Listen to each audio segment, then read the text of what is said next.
Hey guys, welcome to the Liberal Hive Mind, a channel solely focused on exposing the abundant hypocrisy of the left. While nothing has changed from my perspective, it remains the same. Sue them all. Sue all the leftoids that have promoted violence or misinformation and disinformation that has led to violent actions. Sue all the leftoids who slander and defame you. And in this case, sue all the leftoids who promote these bail funds that release violent, convicted criminals back on the streets to only create more victims and more harm to society. Here we go, friends. One of those woke BLM-style bail funds, one of those idiotic, reductive, the system is racist, it must be dismantled groups, is now getting sued after they paid to release a violent felon who immediately went out to shoot someone. It's not the first time this has happened, but at least this time, there might be some consequences. Let me show you guys exactly what's going on. Let's continue to analyze and talk about the just idiotic nature of left-wing thought. We've got some stuff to get into, so let's roll the tape. All right, folks, all right, friends, take a look at this from the Daily Wire. Celebrity-backed bail fund closes chapter after waiter shot by the man it sprung sues. The Bail Project, an organization that openly states that it wants to disrupt the money bail system and is backed by celebrities including John Legend, Danny Glover, and Richard Branson, has closed its Las Vegas chapter after being sued for posting bond for a career criminal who shot an Asian waiter 6 days later. Rashawn Gaston Anderson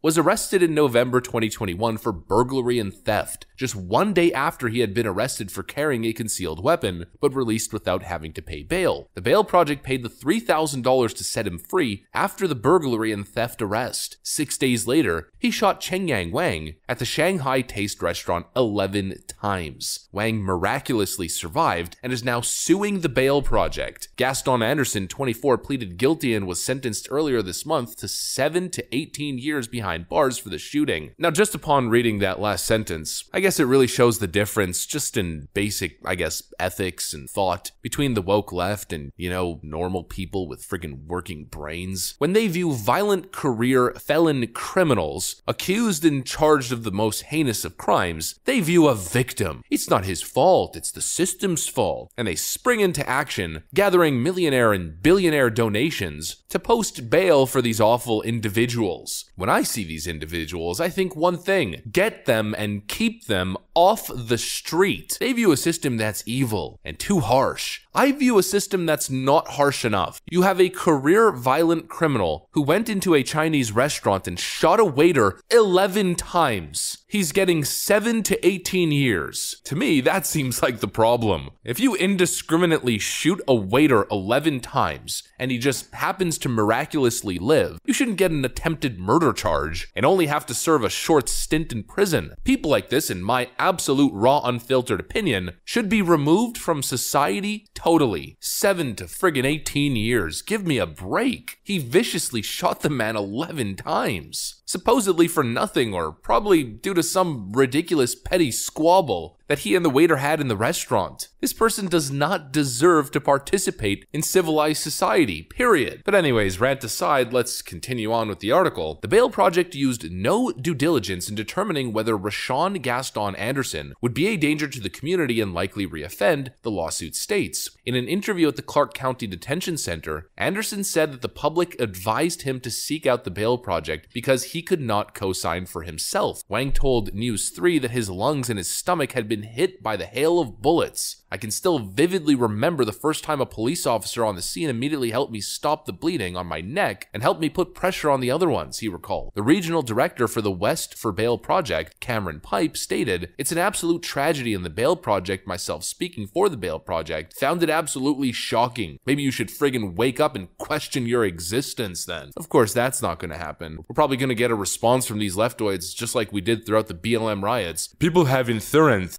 social justice or something.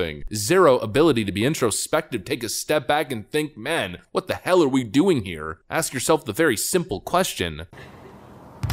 Are we the baddies? Queried as to whether any red flags had been noting regarding Gaston Anderson before the Bail Project posted his bond, Pipes replied, "Every single decision that we make at the Bail Project goes through the exact same thorough review." Yeah, what's that friggin' review? Are you part of a marginalized and oppressed community? If so, check the yes box, and voila, you're approved. Racism BTFO'd. Most ridiculous friggin' crap on the planet. Hold these people accountable. Not only the organizers, but honestly the celebrities who promote this crap. It's not just benign virtue signaling. What these people are doing is dangerous. They're pretending to be on board with the wokeness, and they're funding projects that are bringing harm to your community. Period. That is not up for debate. That's not debatable. Money directly raised from John Legend, Danny Glover, Richard Branson, and other celebrities went to releasing a violent career criminal who shot a waiter 11 times. That should be the public relations story, not the other media headlines. Philanthropic left-wing millionaires and billionaire business tycoon donate to justice reform, saving the world $1 at a time. I'm so sick of it, especially since it's not the first time. Let's not forget the Minnesota Bail Fund, which Kamala Harris directly promoted, freed a convict that is now charged with murder. A bail fund backed by Vice President Kamala Harris sprung a convicted criminal who allegedly killed his nemesis over a beef he had with the man. Harris promoted the far-left Minnesota Freedom Fund amid the George Floyd-related riots in 2020 that saw parts of Minneapolis burn. Harris encouraged Twitter users to donate to the Minnesota Freedom Fund to bail out the protesters who were arrested as the unrest grew. Proof. Of course, we've posted it before, but just in case you were wondering, a donation link from Act Blue donating to the Minnesota Freedom Fund. Local Minneapolis News reported that one of the people bailed by the Minnesota Freedom Fund, Sean Michael Tillman of St. Paul, was out for 3 weeks before he allegedly murdered an old nemesis with whom he had beef. Not even a month later, the individual gets bailed out and takes someone's life, probably again for some ridiculous petty beef. The guy probably stepped on his shoes back in the 9th grade, and he's been plotting it ever since. It's not the first time this stuff happens. These woke lefty idiots, frankly, I mean, there's no other way to say it, are bringing harm to your community actively. And they're doing it while trying to promote themselves as philanthropic, as if they're doing something good for society. And it's also become systemic. You know, New York City Mayor Eric Adams, I follow him on Twitter just to see what he's up to, and he's constantly tweeting about how safe New York is. Such a safe city. The safest big city in the United States, he keeps claiming. What a load of BS. What a load of cherry-picked data. Hate crimes on the rise. Violent assaults in the streets on the rise. Violent assaults in the subway system on the rise. Just chaos in general on the rise. And it's because of these systemic decisions made by these left-wing woke governments that continue to free violent felons back on the streets over and over again in the name of wokeness and justice reform. New York City serial killer accused of 23 more shoplifts after getting let off by progressive DA. So you have a serial thief. He's got a long track record. Arrested and then immediately released, because that's the woke progressive worldview. Then he goes on to commit 23 more, as we know, shoplifting crimes once let back out into the community. Now that's just shoplifting. We've seen the same thing with assault. We've seen it with homicide, armed robbery. We've seen it over and over again. I've covered so many of these stories. It's time to sue. It's time to get active in your activism. The woke mind virus is destroying society. It's destroying public safety. It's destroying the minds of our children with all the woke TikTok garbage being pumped into their brains. It's destroying the family unit, and it's putting us on a fact track to communism and authoritarianism. The implications are serious. The woke mind virus is the real pandemic, and it must be stopped. That's what I got for you guys. Hopefully you enjoyed this video. If you did, make sure to leave a like and possibly subscribe to the channel if you guys are up for it. I'm gonna get out of here. Thanks for watching, and I'll see you on the next one.